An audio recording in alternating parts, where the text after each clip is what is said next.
성경 186페이지, 신약성경 186페이지, 사도행전 1장 1절부터 5절까지 봉독합니다. 데오빌로여, 내가 먼저 쓴 글에는 무릇 예수께서 행하시며 가르치시기를 시작하신부터 그가 택하신 사도들에게 성령으로 명하시고 승천하신 날까지의 일을 기록하였노라. 그가 고난받으신 후에 또한 그들에게 확실한 많은 증거로 친히 살아계심을 나타내사 40일 동안 그들에게 보이시며 하나님 나라의 일을 말씀하시니라.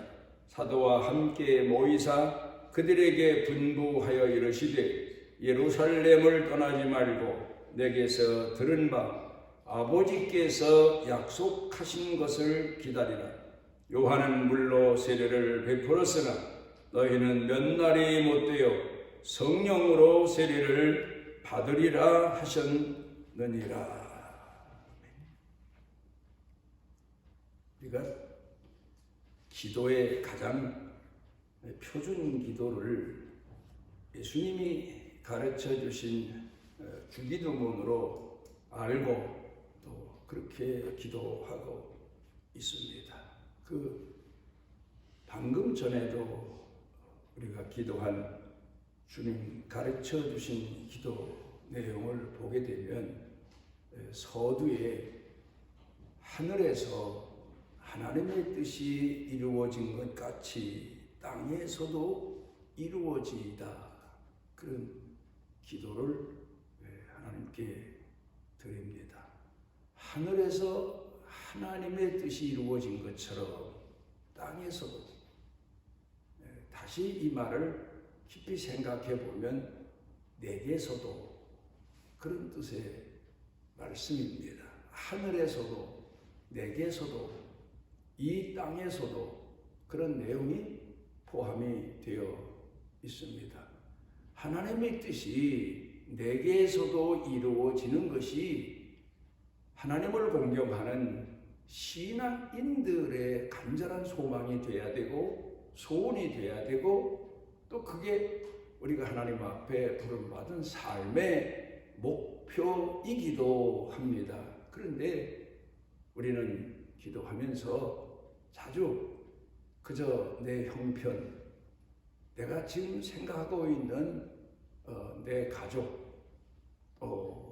내 자신이 목표하는 것들, 이런 것들에 대해서만 때로는 금식하고 하나님 앞에 철회하며 기도하는 경우가 많습니다.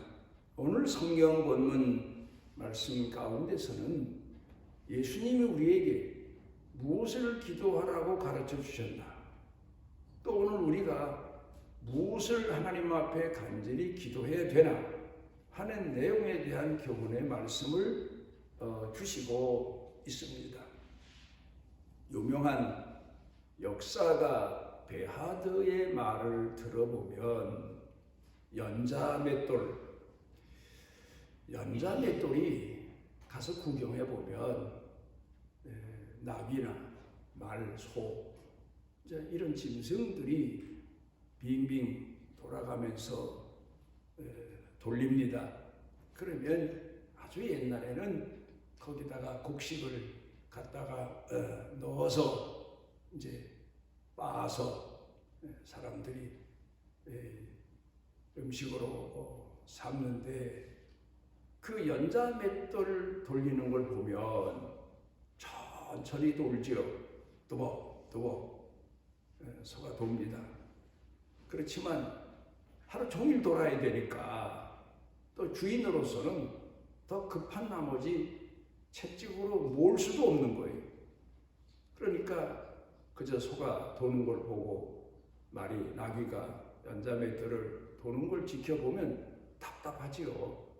저게 언제 곡식이 빠져서 음식으로 만들 수 있게 될까 하지만 기다리면 천천히 돌지만 기다리면 다 빠져서 그 곡식을 사람들이 가져다가 음식을 만들 때가 오는 것처럼 세상의 모든 역사도 우리 좁은 소견의 인간의 생각으로 볼 때에는 너무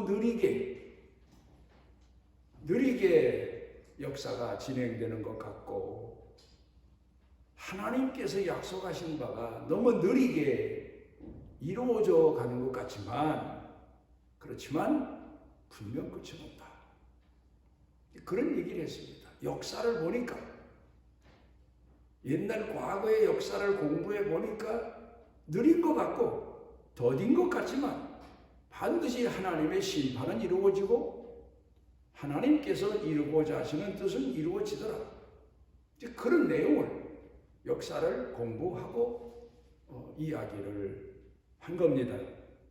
우리 자신이 지금까지 살아온 과거를 돌이켜보게 되면 그때는 그렇게 마음이 절박하고 조급할 수밖에 없었는데, 이제 지내놓고 보면 그때 하나님의 뜻이 있었는데, 하나님이 내게 인내하라고 하셨는데, 겸손하라고 하셨는데, 기다리라고 하셨는데, 내가 그때 너무 조급한 나머지 하나님의 뜻을 기다리지 못했다. 이런 후회나 회개하는 마음을 가질 때가 있습니다. 아브라함과 사라도 신앙의 조상으로 하나님 앞에 인정받은 분들인데도 하나님이 약속하신 말을 더 기다릴 수가 없어서 십수년 기다렸고 늙고 노쇠하도록 기다렸는데, 하나님의 뜻이 여기까지인가 보다 착각을 해서 그만 사라의 몸종 하갈을 아내로 삼아서 이스마엘을 낳는 바람에 얼마나 많은 가정 시련을 겪었습니까? 마음고생을 얼마나 많이 했습니까?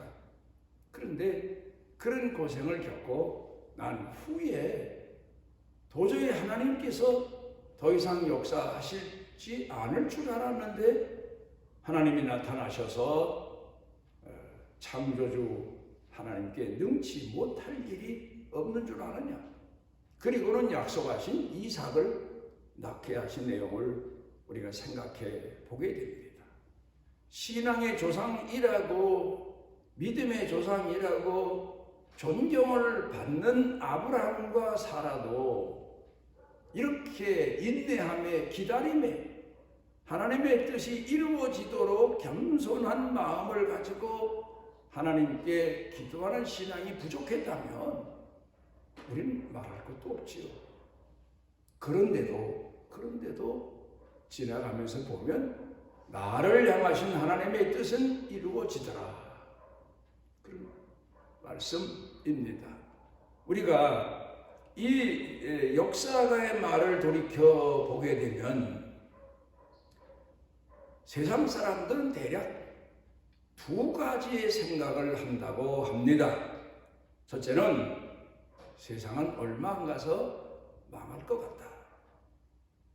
또 어떤 개인을 보게 되면 저 사람은 저대로 살다만 얼마 안 가서 끝날 것 같다. 저렇게 악독하고 저렇게 사람이 못돼서야 그런 생각을 합니다. 그런데 오히려 어떤 경우 보게 되면 그 사람의 종말이, 그 사람을 향한 하나님의 심판이 더디게 이루어지는 경우가 많습니다. 그걸 보면서 세상은 내 마음대로 되는 게 아니구나. 그런 생각을 우리가 해보게 됩니다. 내 기준대로 되는 게 아니구나. 그런 생각을 합니다. 또 그런가 하면 어떤 사람은 세상은 점점 좋아질 거다. 경제적으로도 더 나아지고 또 과학적으로도 많이 발달돼서 세상은 점점 살기 좋아지는 세상이 될 거다. 하지만 사람들 기대처럼 그런 세상이 계속 오고 있나 하면 그렇지가 않습니다. 어떤 때에는 재난, 어떤 때에는 전쟁, 어떤 때는 사회적 혼란, 이런 일들이 우리 앞에 닥치게 되면서 우리 인간의 무능함을 거기서 다시 발견하게 됩니다. 내 개인 삶도 그렇고 가정사도 그렇습니다. 이제 이만하면 우리 가정은 나는 살만해질 거다 했는데 내 기대처럼 내 생각처럼 그렇게 세상 만사가 쉽게 이루어지는 게 아니더란 말이에요. 여기서 배우는 교훈이 있습니다. 나라는 존재는 어떤 존재냐? 인간은 어떤 존재냐? 피조물이다. 지음받은 존재다. 가장 중요한 것은 여기서 창조주 하나님이 계시다는 사실. 그 하나님이 나를 지으셨고 내 삶과 생애도 주관하시고 계시고 이 우주 만물도 통치하고 계시고 역사도 우리가 생각해 보면 저 북한에 있는 정권 장악하고 있는 정권자들이 세상을 통치하는 것 같지만 미국에 있는 정권 지도자들이 세상을 움직이는 것 같지만 아니다. 우리 눈에 보고 보이고 현실로 봐서는 그런 것 같지만 다 하나님의 섭리와 하나님의 계획 가운데서 세상 역사는 진행되고 있다. 나라는 존재도 내가 어렸을 때에는 어렸지만 이제 젊어지고 뭔가 알게 되고 뭔가 사람들이 말하는 성인이 되고 나면 내 마음대로 인생을 살아서 성공할 것 같지만 그러나 우리가 지나면서 돌이켜 뒤를 돌아보면 그게 아니더란 말이에요. 그러면서 생각나는 게 나는 무익한 존재구나. 그런 걸 생각하게 됩니다.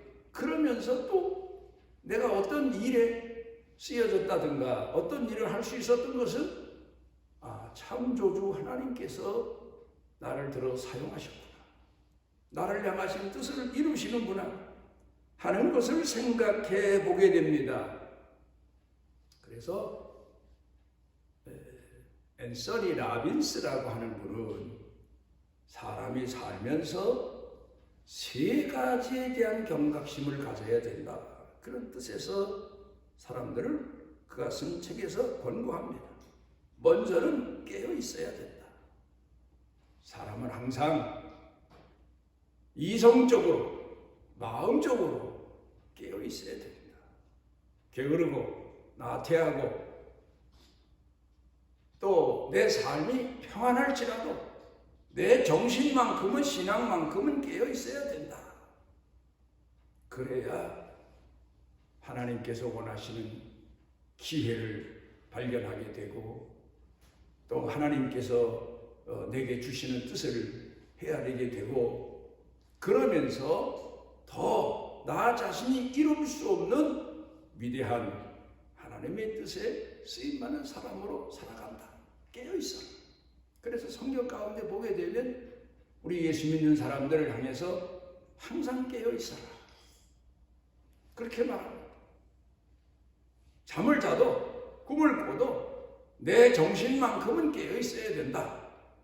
그래야 나를 향하신 하나님의 뜻을 이룰 수 있고 하나님 앞에 충성스럽게 쓰여질 수 있다.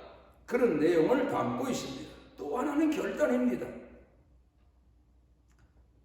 사람에게 중요한 것은 결정을 내리는 겁니다. 결단을 내리는 겁니다. 잘못 살다가 보니까 잘못되어 가고 있다는 사실을 깨닫습니다. 그러면 빨리 돌이켜야 됩니다.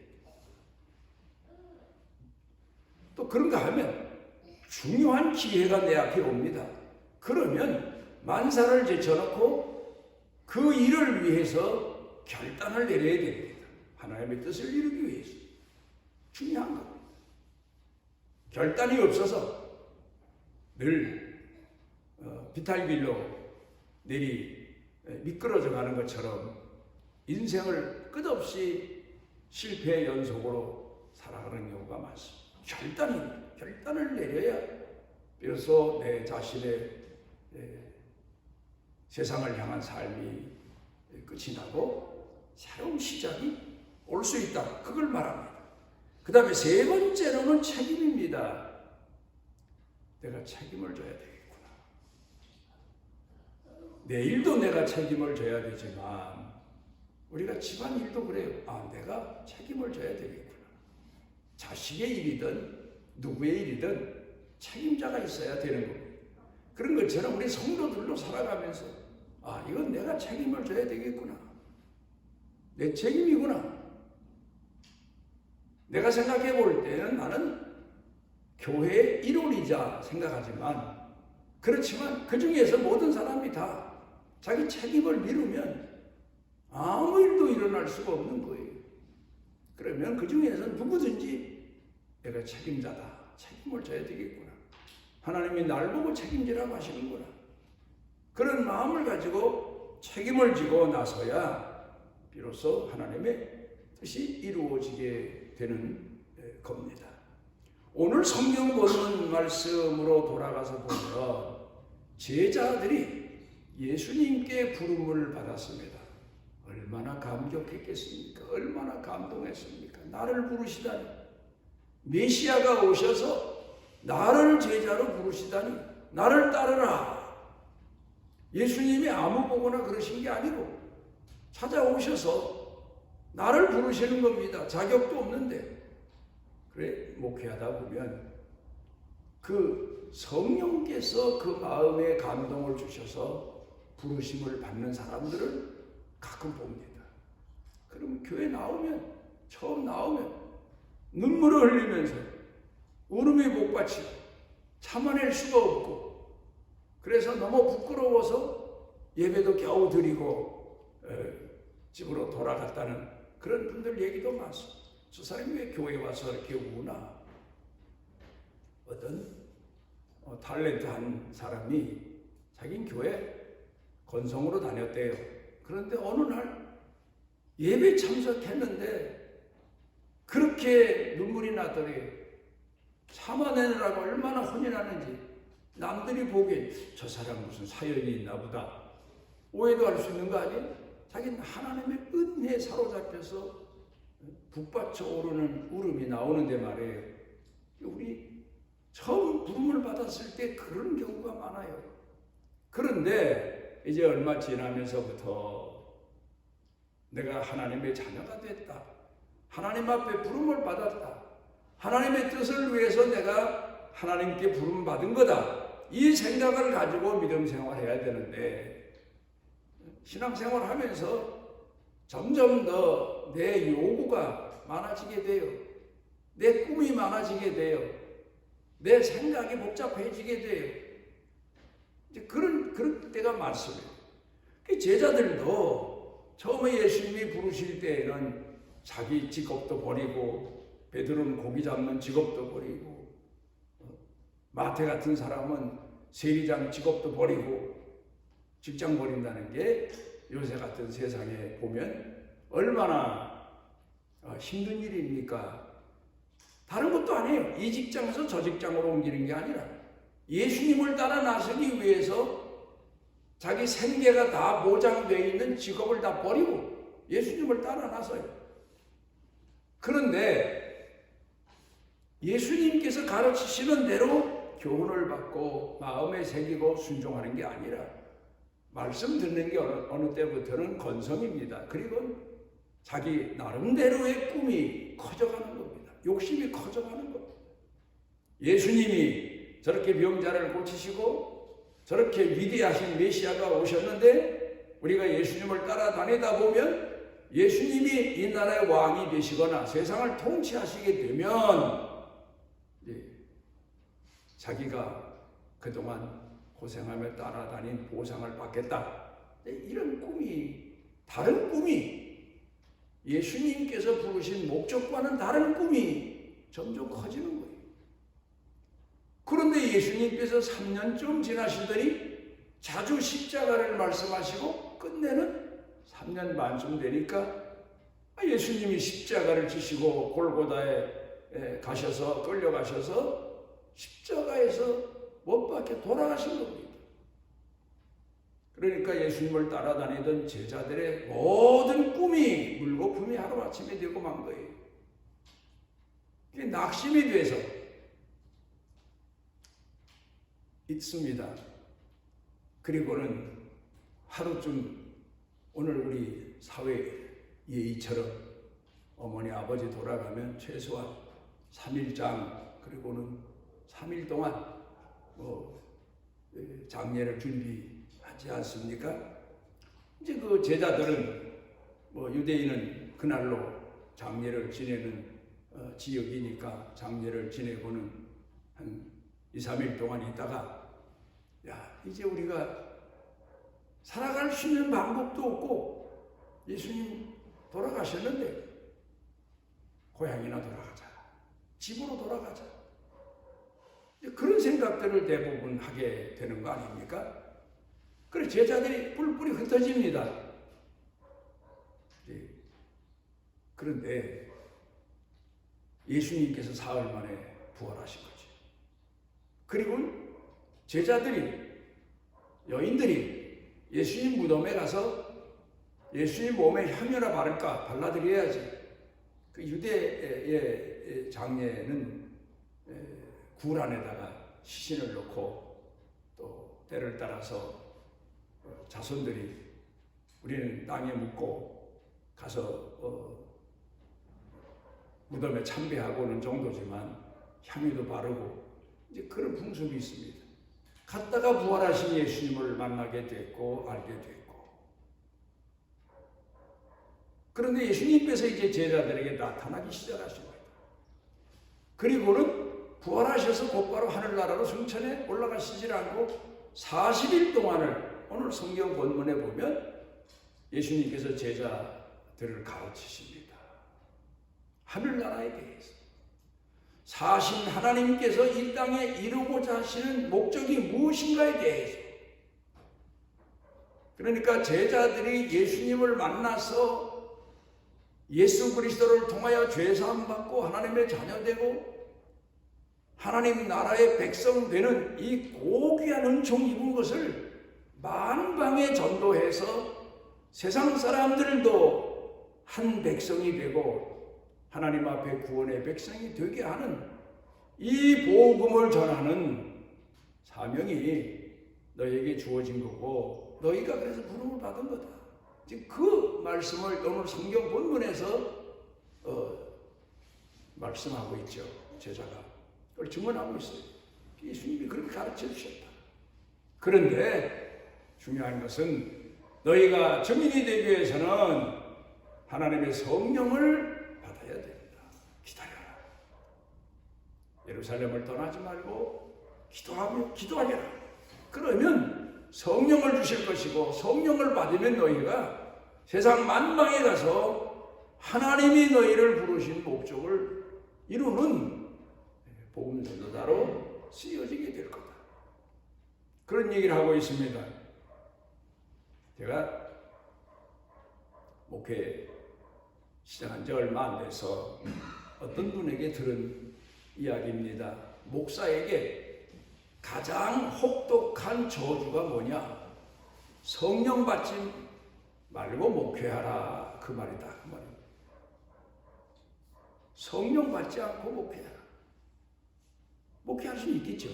성령 받지 않아도 대학 교수처럼 성도들을 학문으로 가르치고 도덕적으로 가르치고, 그런데 성령 받지 못하고는 목회 못한다 그 말이죠. 그런 것처럼 예수 믿는 성도들도요, 가장 저주스러운 얘기가 성령 받지 말고 예수 믿어라. 얼마나 힘듭니까? 성령께서 내 안에 내재하셔야 깨닫게 하시고 일으켜 주시고 뜨거운 열정도 부어주시고, 그래야 비로소 등불이 그렇잖아요. 기름이 있고 심지가 있고 불을 당겨놔야 환한 빛을 비추는 것처럼 성령께서 내 안에 내재하시고 거하셔야 우리가 예수님의 증인으로 교회 앞에서도 그렇고 세상 사람들 앞에서도 살아갈 수 있다는 말씀. 간절히 기다려, 사모해라. 오늘 주시는 말씀입니다. 우리가 하나님 앞에 많은 걸 기도합니다.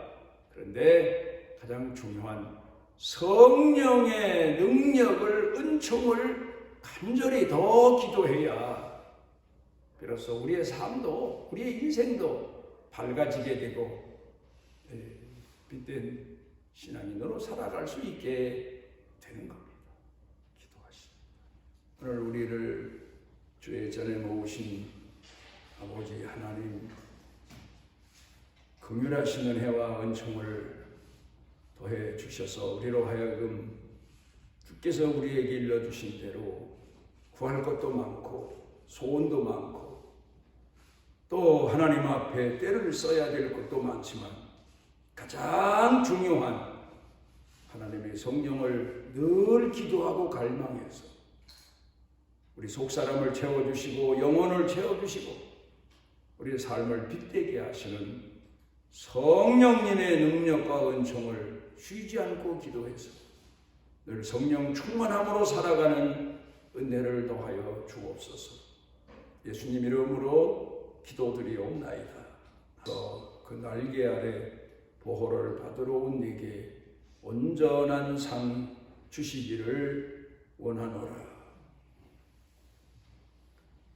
우리를 만민 중에서 먼저 선택하셔서 부르시고 제자 삼아주시고 하나님의 자녀 삼아주신 우리 주 예수 그리스도의 무한하신 은혜와 우리를 선택하시고 때가 되어 하나님의 자녀로 살아가는 은혜를 깨닫고 주의 성전에 성도되게 하신 아버지 하나님의 망극하신 사랑과 세상 끝날까지 우리 속에 내재하셔서 깨워주시고 일으켜주시고 소망을 주시고 위로를 주시는 성령님의 능력의 은총이 사랑하는 자녀들 생각, 마음, 영과 육, 사는 생활 터전, 일터 경영, 그리고 온 가족 식구와 온 교회 중에 넘치고 넘치도록 함께 하시기를 축원하옵나이다.